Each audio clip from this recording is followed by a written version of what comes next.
Hello. मैं प्रियंका। आज कहीं जाते हुए रास्ते में मैंने एक पेड़ देखा और दूर से देखने पर मुझे ऐसा लगा कि शायद ये करी पत्ता जो मीठी नीम का पेड़ होता है ना, उसका पेड़ है। और मैंने यूं ही जाने दिया कि हाँ उसका पेड़ होगा।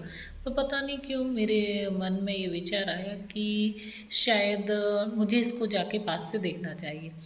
मैं गई और मैंने वहाँ पर जाकर उस पेड़ को देखा।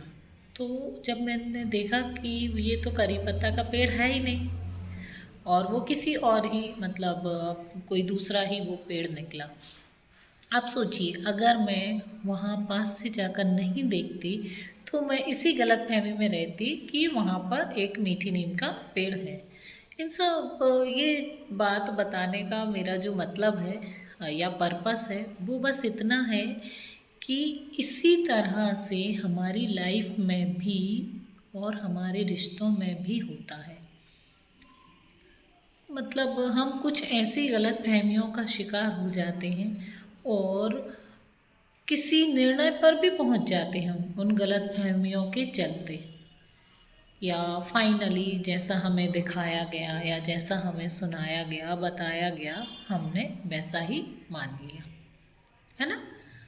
पर कभी भी आपकी लाइफ में ऐसी सिचुएशन आए और आपके सामने कोई ऐसा व्यक्ति हो जो आपकी लाइफ में बहुत मायने रखता है, या कुछ ऐसा रिश्ता हो जिसको आप चाह कर भी तोड़ना नहीं चाहते, उसको बरकरार रखना चाहते हैं आप सारी ज़िंदगी, तो आप किसी भी गलत फहमी का शिकार ना होकर उनके करीब जाइए, उनसे बात करिए, अच्छे से सारी बातों का पता लगाइए, फिर सोच समझ कर ही किसी निर्णय पर पहुंचिए।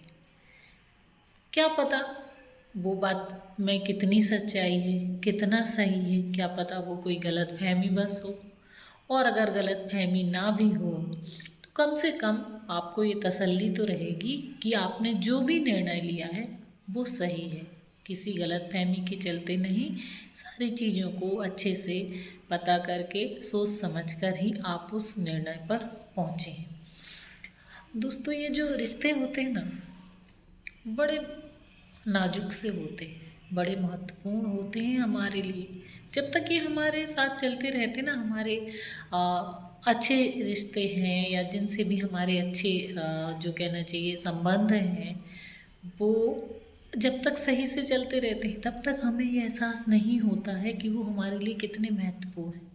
लेकिन अगर कभी वो हमसे दूर हो जाए या मतलब टूट जाएं, ख़ास तौर पे जब वो गलत फहमी के चलते टूट जाएं, तब जाकर हमें ये एहसास होता है कि वो हमारे लिए कितने मायने रखते थे।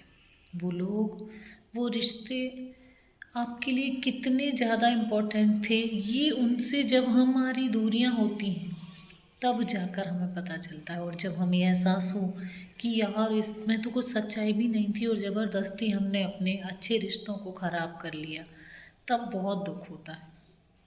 और फिर कई बार बहुत सही करने के बाद भी चीज़ें उतनी सही नहीं हो पाती हैं जितनी वो पहले रहती हैं। वो है ना कि रहीमन धागा प्रेम का, हाँ, ऐसे ही कुछ है, मुझे एकदम याद नहीं आ रहा है। तो मतलब उसका मतलब ये है कि जो धागा, प्रेम के जो धागे होते हैं उनको अगर ज़्यादा खींचा जाए तो वो टूट जाते हैं, और अगर टूटे से फिर ना जुड़े, जुड़े गांठ पड़ जाए। अगर आप उनको फिर कोशिश भी करते हैं कि वो जुड़ जाएं और कितनी ही अपनी तरफ से कोशिश करेंगे उसको सुधारने की, सुधर तो जाएंगे, पर एक जो गांठ होती है ना जो हमारे मन में या सामने वाले के मन में, वो गांठ तो छोटी सी रह ही जाती है। फिर वापस हम चीज़ों को वैसे सही नहीं कर सकते हैं जितनी कि वो पहले होती हैं। तो ध्यान रखिए, सहेजिए, संभालिए अपने रिश्तों को, और वो आपकी गलत फहमी के कारण ना टूटने पाए, इसका ध्यान रखिए। Thank you.